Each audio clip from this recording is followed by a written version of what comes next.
Olá, bom dia para todos vocês, meus amores, tudo bem? Espero que todos estejam com muita alegria. Hoje nós temos a nossa aula de ciências. Arthur, Beatriz, Daniel, Davi Costa Bispo, Davi Oliveira de Jesus, Guilherme Silva Oliveira 1, Guilherme Silva Oliveira 2, Guilherme Fernandes, Gustavo, Isabelle, Israel, João Gabriel, Júlia, Laura, Letícia, Lívia, Luan Gabriel, Pedro Henrique, Taila e Vinícius. Vamos lá, a nossa aula de hoje. O assunto é proteção e defesa dos seres humanos.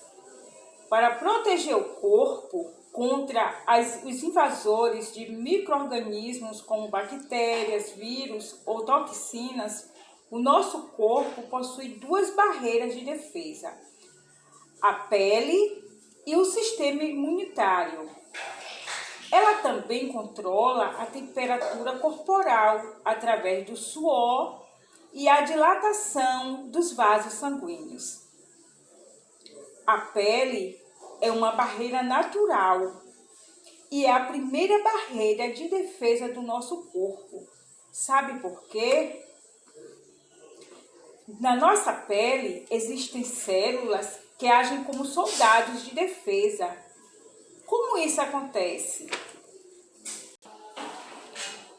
Ao se ferir, o corte rompe a pele. Nós sabemos que a pele é a primeira camada de proteção, não é mesmo? Então, quando nos cortamos, o corte ele rompe a primeira etapa aí, que é o quê? O corte ele vai romper e permite a entrada de micróbios, ocasionando uma infecção. As células do sistema imunológico de defesa ela entra em ação. A pele e as mucosas, por isso, é muito importante. Então, se nós já sabemos que o corte vai facilitar o quê? A entrada de bactérias no nosso corpo. Então, por isso que é muito importante, ao nos cortar, lavar rapidamente o local, qualquer ferimento com água e sabão.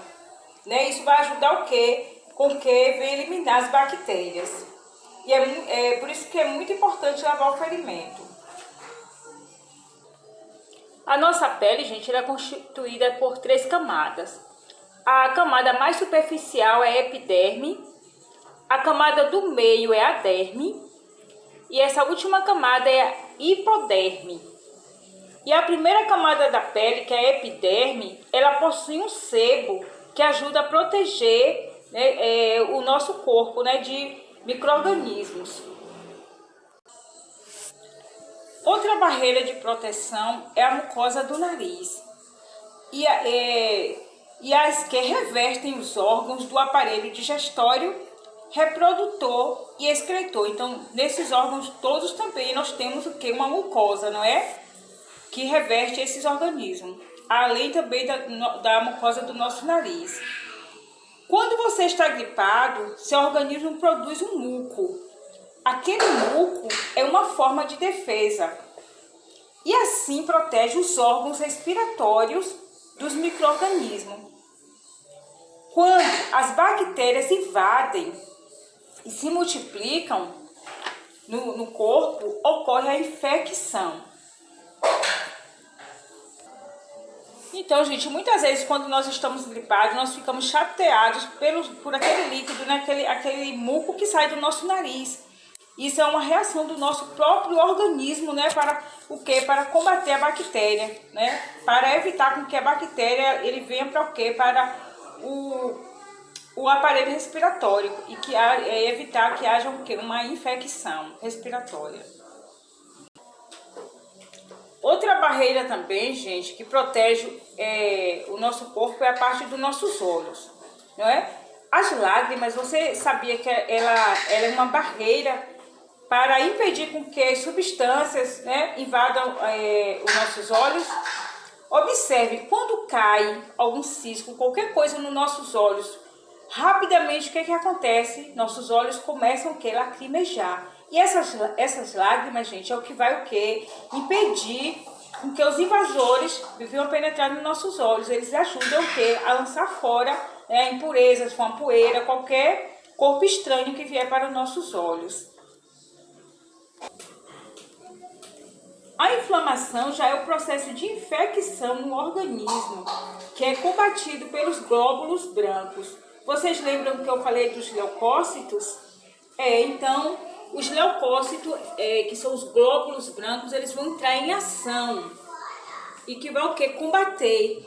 Numa guerra não tem que ter os soldados para combater o inimigo, então os nossos glóbulos brancos são aqueles que protegem todo o nosso corpo, todo o nosso organismo dos invasores, que são as doenças, as bactérias e os vírus que causam doenças.